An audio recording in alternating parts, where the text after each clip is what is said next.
Today in this video we are going to discuss about generation, conduction and transmission of nerve impulse. But before that we must know what is the resting membrane potential. अब ये resting cell क्या होती है? कोई भी cell को तब तक रेस्टिंग सेल कहा जाता है जब तक कि उसे कोई स्टिमुलस नहीं मिलता। एक बार स्टिमुलस मिलने के बाद वो सेल अपने एक्साइटेबल स्टेट में चली जाती है, जिसे हम एक्शन पोटेंशियल भी कहते हैं। और सारी सेल एक्साइटेबल स्टेट में नहीं जाती। कुछ सेल जैसे कि न्यूरॉन और मसल सेल्स को एक्साइटेबल सेल्स कहते हैं, जो कि स्टिमुलस मिलने के बाद उसका आयनिक कंसंट्रेशन जो रहता है, आयनिक डिस्ट्रीब्यूशन रहता है आयंस का अक्रॉस द मेम्ब्रेन, वो चेंज हो जाता है और फिर वो डिपोलराइज हो जाती है। तो चलिए हम देखते हैं रेस्टिंग मेम्ब्रेन पोटेंशियल क्या होता है। जब सेल अपने रेस्टिंग स्टेट में रहती है तो देखा गया कि जो ये सोडियम का कंसंट्रेशन है एक्स्ट्रा सेलुलर फ्लूइड में वो ज्यादा होता है as compared to intracellular fluid, मतलब सेल के अंदर। और जो ये पोटेशियम का कंसंट्रेशन है वो इंट्रा सेलुलर फ्लूइड में ज्यादा होता है as compared to extracellular fluid. ये पहली कंडीशन हो गई रेस्टिंग सेल की। दूसरी कंडीशन है, ये देखा गया कि जो ये प्लाज्मा मेम्ब्रेन है, ओके, तो प्लाज्मा मेम्ब्रेन का जो इनर साइड है इसमें यहाँ पे नेगेटिवली चार्ज ये रहता है, और जो प्लाज्मा मेम्ब्रेन का आउटर साइड है ये आउटर साइड पॉजिटिवली चार्ज रहता है। ये सेकेंड कंडीशन हो गई। थर्ड कंडीशन देखा गया कि जो ये नेगेटिवली चार्ज है inner side of plasma membrane, इसकी वजह से कुछ पोटेंशियल डेवलप होता है। तो जो इस पोटेंशियल जो ये नेगेटिव चार्ज की वजह से डेवलप हुआ, और जब इसको मेजर किया गया ये नेगेटिव चार्ज को एज कंपेयर टू या रिलेटिव टू आउटर पोटेंशियल, तो पाया गया कि जो ये रेस्टिंग मेम्ब्रेन है, तो ये जो रेस्टिंग मेम्ब्रेन की पोटेंशियल है वो -70 मिलीवोल्ट आई। ठीक है, तो ये तीन कंडीशन देखी गई रेस्टिंग मेम्ब्रेन की। ठीक है, और जो ये चार्ज सेपरेशन की वजह से जो पोटेंशियल डेवलप हुआ था अक्रॉस द प्लाज्मा मेम्ब्रेन, इसको रेस्टिंग मेम्ब्रेन पोटेंशियल कहते हैं, जिसको मेजर किया गया था 70 मिलीवोल्ट। सपोज एक सेल लेते हैं, this is a rough diagram. Imagine ये एक न्यूरॉन है, ठीक है, और ये न्यूरॉन का ये प्लाज्मा मेम्ब्रेन है जिसको एक्सोनल मेम्ब्रेन भी कहते हैं। और इस एक्सोनल मेम्ब्रेन का एक छोटा सेक्शन लेते हैं, और इस सेक्शन को जब जूम करके देखेंगे तो कुछ इस टाइप का पैटर्न आएगा। तो ये प्लाज्मा मेम्ब्रेन हो गया, ये प्लाज्मा मेम्ब्रेन हो गया, और इस प्लाज्मा मेम्ब्रेन में बाहर के साइड हायर कंसंट्रेशन है सोडियम का और अंदर के साइड हायर कंसंट्रेशन है पोटेशियम का। तो जो तीन कंडीशन थी रेस्टिंग मेम्ब्रेन पोटेंशियल की, आखिर वो कैसे मेंटेन रहती है? वो हमेशा जब भी इसको देखा जाता है, मेजर किया जाता है, तो ये तीनों कंडीशन रेस्टिंग सेल में हमेशा सेम रहती है। तो ऑफ कोर्स कोई ना कोई रिस्पॉन्सिबल होगा इसके पीछे। तो इसके पीछे इस जो स्टेडी स्टेट है रेस्टिंग मेम्ब्रेन की, इसके पीछे दो हीरो जिम्मेदार हैं। पहले हीरो का नाम है सोडियम पोटेशियम पंप,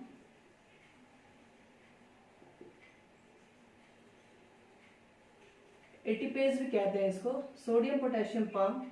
और दूसरा होता है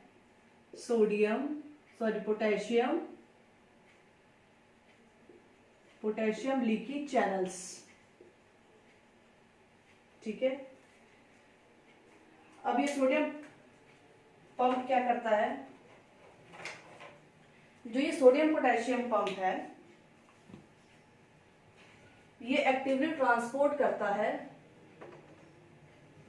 3 सोडियम आयंस को from intracellular fluid to extracellular fluid, और 2 पोटेशियम आयंस को from extracellular fluid to intracellular fluid by utilizing a molecule of ATP।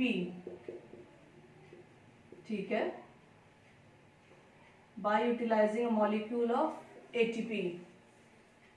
तो ये सोडियम पोटेशियम पंप क्या किया, एक्टिव ट्रांसपोर्ट किया।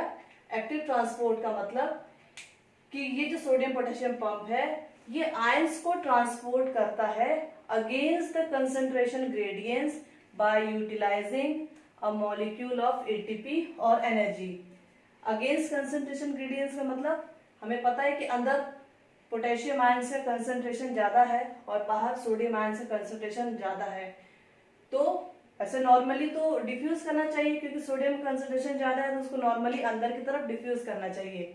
लेकिन ये पंप क्या करता है, इस पंप का उल्टा काम होता है। ये एनर्जी को यूटिलाइज करके 3 सोडियम आयन को एक्टिवली ट्रांसपोर्ट करता है from lower concentration to higher concentration और 2 सोडियम आयंस को ट्रांसपोर्ट करता है from lower concentration to higher concentration. तो इस वजह से जो सोडियम आयन का कंसंट्रेशन होता है इन द इंट्रासेलुलर फ्लूइड वो ज्यादा होता है और वो मेंटेन रहता है। तो ये सोडियम पोटेशियम पंप क्या करता है कि जो रेस्टिंग मेम्ब्रेन की कंडीशन है नंबर 1 कि सोडियम का कंसंट्रेशन एक्स्ट्रा सेलुलर फ्लूइड में ज्यादा रहेगा और इंट्रासेलुलर फ्लूइड में कम रहेगा, तो इस कंडीशन को ये सोडियम पोटेशियम पंप मेंटेन करता है। ठीक है, इसीलिए सेल्स को कभी कभी पोटेशियम बैग कहा जाता है। Cells are also called the bags of potassium. ठीक है, तो ये कंडीशंस तो फुलफिल कर दी हमारे सोडियम पोटेशियम पंप ने। अब दूसरी कंडीशन देखा गया था कि जो ये प्लाज्मा मेम्ब्रेन का इनर साइड है ये नेगेटिवली चार्ज होता रहता है। तो ये आखिर क्यों होता है, क्यों इस इनर साइड जो है तो ये नेगेटिवली चार्ज होता है। जैसा कि हम लोगों ने अभी देखा कि सोडियम पोटेशियम पंप क्या करता है, 3 सोडियम आयंस को बाहर की तरफ ले जाता है और सिर्फ 2 पोटेशियम आयंस को अंदर की तरफ ले आता है। इसकी वजह से एक पॉजिटिव चार्ज का, एक पॉजिटिव आयन का लॉस होता है, यहाँ पे नुकसान होता है और उस वजह से जो इनर मेम्ब्रेन है ये नेगेटिवली चार्ज होती है। तो ये दूसरी कंडीशन होगी कि ये अंदर के साइड ही नेगेटिवली चार्ज क्यों होती है। तीसरा कंडीशन था कि जो रेस्टिंग मेम्ब्रेन पोटेंशियल जो मेजर किया जाता है वो हमेशा -70 मिलीवोल्ट ही क्यों आता है। ठीक है, तो रेस्टिंग कंडीशन में क्या होता है, रेस्टिंग सेल में जो प्लाज्मा मेम्ब्रेन होती है वो ज्यादा परमिएबल होती है पोटेशियम के लिए एज कंपेयर टू सोडियम। जो रेस्टिंग मेम्ब्रेन है उसमें कुछ इस टाइप का ये पोटेशियम लीकी चैनल्स होते हैं। ठीक है,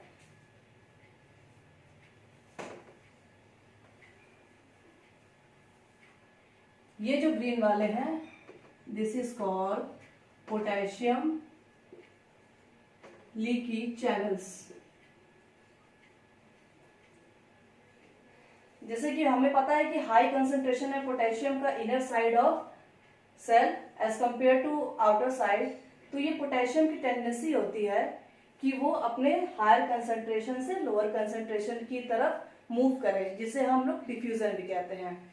तो ये प्लाज्मा मेम्ब्रेन में कई सारे पोटेशियम लीकी चैनल्स प्रेजेंट होते हैं, इसीलिए ये ज्यादा परमिएबल होता है पोटेशियम के लिए रेस्टिंग कंडीशन में। तो हायर कंसंट्रेशन अंदर है तो पोटेशियम क्या करेगा,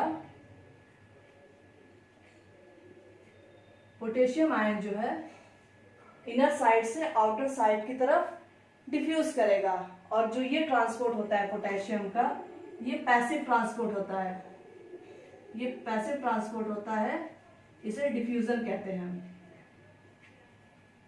ओके, तो इसी तरह से सारे पोटेशियम लीकी चैनल से पोटेशियम लीक करते हैं और ये पोटेशियम की टेंडेंसी होती है कि ये तब तक लीक करेगा जब तक कि इसका इक्विलिब्रियम पोटेंशियल तक ये पहुंच नहीं जाता। अभी इक्विलिब्रियम पोटेंशियल क्या होता है, इक्विलिब्रियम पोटेंशियल वो पोटेंशियल होता है किसी भी आयंस का जहां पे कि उसकी इलेक्ट्रिकल और केमिकल फोर्सेस जो है वो बैलेंस हो जाती हैं।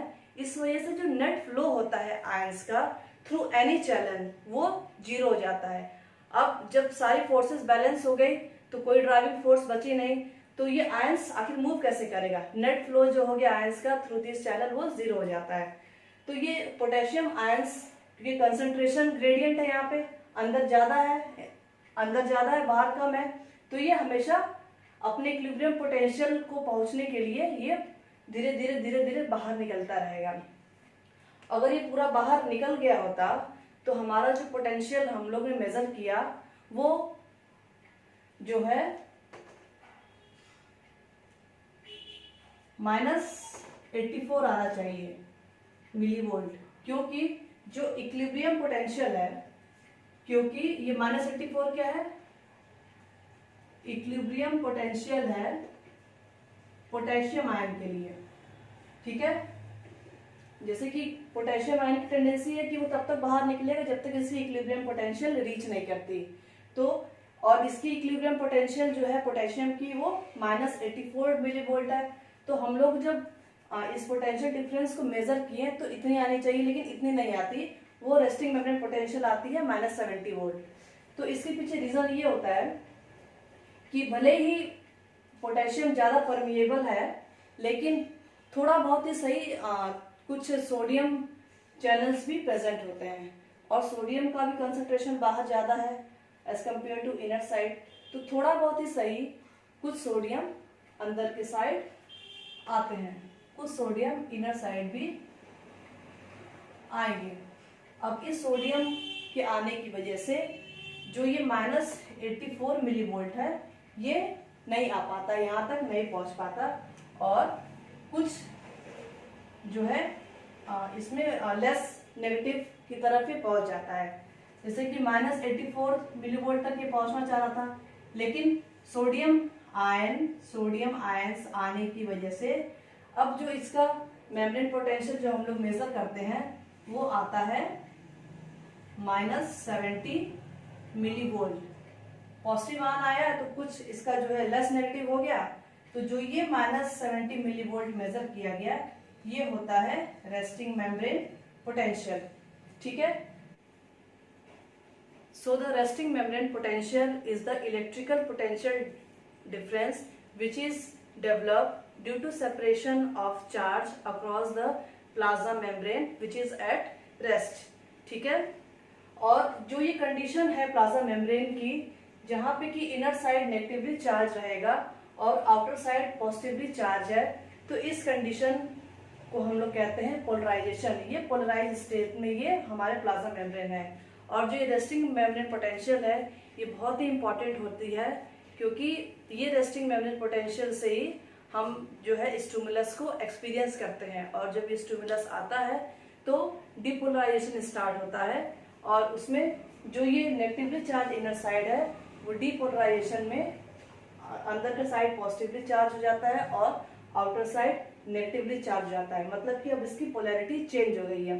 रेस्टिंग मेम्ब्रेन में इसे पोलराइज स्टेट कहते हैं, और इसका अपोजिट जब डिपोलराइज होता है तो यहाँ पे चार्जेस जो है वो रिवर्स हो जाते हैं। Thank you.